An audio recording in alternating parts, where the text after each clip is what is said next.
আমি আসলে আমার একটা ভাইয়ের জন্য অপেক্ষা করতেছি। তো আমরা আসছি এখানে যে এই যে 9 নম্বর সিগন্যালটা হচ্ছে, আসলে এটা আবহাওয়াটা কেমন, এই যে ঢেউ মারতে আসতেছে, এটা কি ধরনের অবস্থা, এগুলো দেখতে আসছি।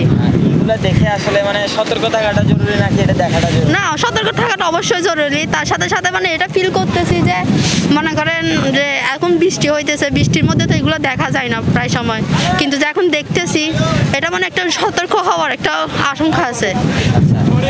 পরিবেশটা কেমন লাগছে? না, পরিবেশটা দেখার মতো, কিন্তু ভয়ঙ্করও লাগতেছে। কারণ এখন যে এখানে যে ইয়াটা হইতেছে এটা রিক্সের ব্যাপার। কোনো এমনিতে নামলে এটা সমস্যা না, কিন্তু এখন নামলে এটা কোনো ছোট বাচ্চা হোক এটা রিক্সের হইতে পারে। এই রিস্কের মধ্যে কেন আসলেন? না, আসছি জাস্ট এটা দেখার জন্য, কিন্তু নামতে তো আসি নাই। পর্যটক হিসেবে আসলেন, কিন্তু আজকের যে তথ্য সেটা নিশ্চয়ই আপনারা জানেন। আমরা শুনছিলাম 10 নম্বর। আচ্ছা, আমরা অনেকে এই ঘূর্ণিঝড়ের কারণে যে সমুদ্রের উত্তাল অবস্থা, এটাকে আরো একটু বেশি আসলে উপভোগ করছেন? না এখন কম আসছে। আগে কেন আসছেন আজকে? আজকে যে ঘূর্ণিঝড়ের তথ্য সেটা জানতেন কিনা?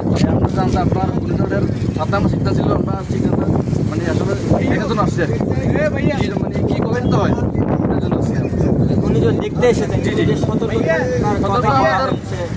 আমাদের লাগবে না, যেটা আমার উনি পছন্দ।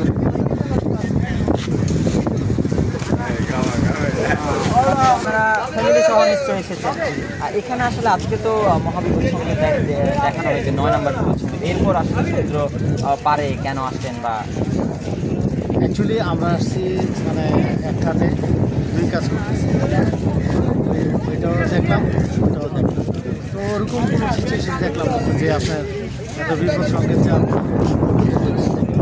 মানে এই পরিবেশটা আসলে আপনি অন্য কাজে এসেছিলেন, তার সাথে মিলিয়ে এখানে এসেছেন দেখার জন্য যে আচ্ছা, ওরকম কিছু দেখলাম না যে শুনলাম যে আপনার এই হবে সেই হবে, ওইরকম কিছু হলেই তখনই আসলে চলে যাবে যাইতে বাধ্য হবে।